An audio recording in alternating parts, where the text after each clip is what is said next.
Hi, my name is Gabel Dardovski, and I recently completed the fundamentals of being camera smart at Doug McDade Studio of the Performing HeArtist.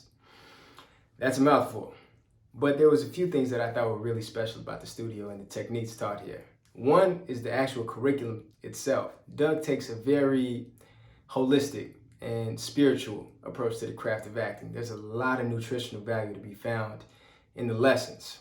For example, before we even got a script in our hands, we were learning about how powerful the heart is and how it's far more important to the human experience than we give it credit for. Once I learned how to start from a place of stillness and really understand what was going on in my heart, I thought about my work differently. I talked about my work differently, and I felt differently about my work. Two was the actual environment at the studio. Everybody was ready to work. Everybody was prepared. Everybody had a common goal. We started every class with a meditation/coherence, and then we got to work. We played. We experimented. We held each other accountable. It felt almost like an open gym or a dojo where actors were just sharpening each other's skills. Three, and the one that caught me off guard the most, was the sense of community. I never expected to get that close to a group of people over Zoom.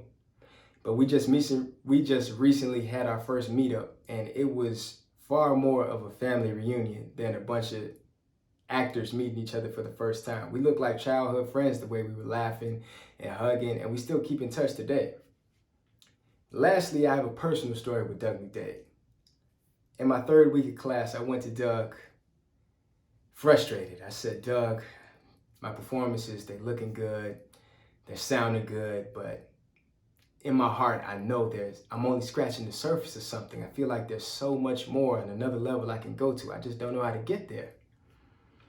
He said, yeah, I can tell you seem like you're holding yourself back. Let me try this. Doug proceeded to tell me the most emotionally deep story to himself that I could see it in his body and his eyes. They were telling me so much more than the words coming out of his mouth. And I was shook. And he says, that's my story. What's yours? My body kind of had a visceral reaction. I had a little flashback. I was thinking about this specific moment. My eyes started subconsciously telling the story. And he said, stop. Before I can even even before I can speak to my story. He said, that right there, how you feel right now, that's core vulnerability. That's unique to you. God gave you that. Honor that. Don't run from that. And my eyes are all puffy. I'm like, okay. That was the start to me pulling back the layers of myself and breaking down the walls that were holding me back. That was the third week of class. Imagine what the 10th week of class looked like. All I have to say is I'm grateful for the work that I've done. I'm grateful for my community, and I'm grateful for the HeArtist Studio. And best of luck to anybody that sees this.